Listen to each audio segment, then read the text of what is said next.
We create tissues and organs in the lab that can be used in patients. Wait, what did he just say? We create tissues and organs in the lab that can be used in patients. It sounds like something out of a sci-fi movie. I'll be back.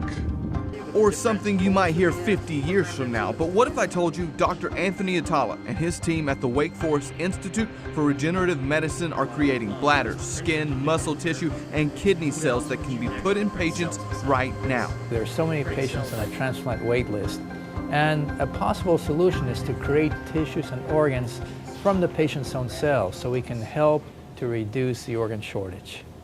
Luke Masella was one of those waiting patients. And we're not really sure what we're gonna do. So hearing that as like a 10-year-old was tough. Masella was born with spina bifida, which means his spine didn't fully develop.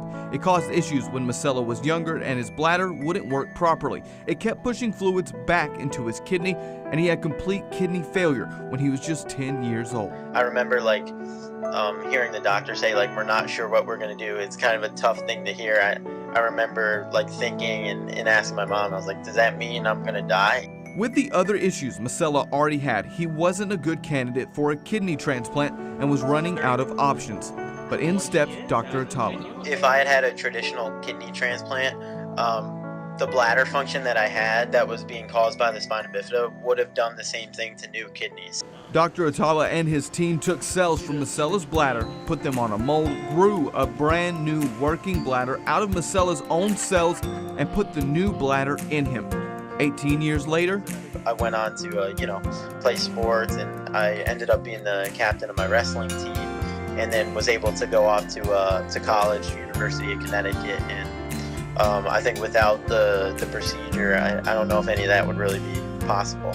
While most of us see Dr. Atala and his team as the good guys in this story, he sees it differently.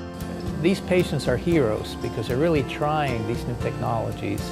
They're heroes because they're really paving the way in being those patients that are willing to take that risk to make sure that these technologies can be used for others. Masella had his transplant in 2001. Now, Dr. Atala and his team at Wake Forest are working on 40 different tissues and organs that one day could be used in the exact same way. Now, most of these technologies are used in very small trials, not for widespread consumption quite yet. But with the evolution of 3D printing, they've been able to do things they never thought. And in time, Dr. Atala believes we could be printing ears, kidneys, and even hearts for people from their own cells.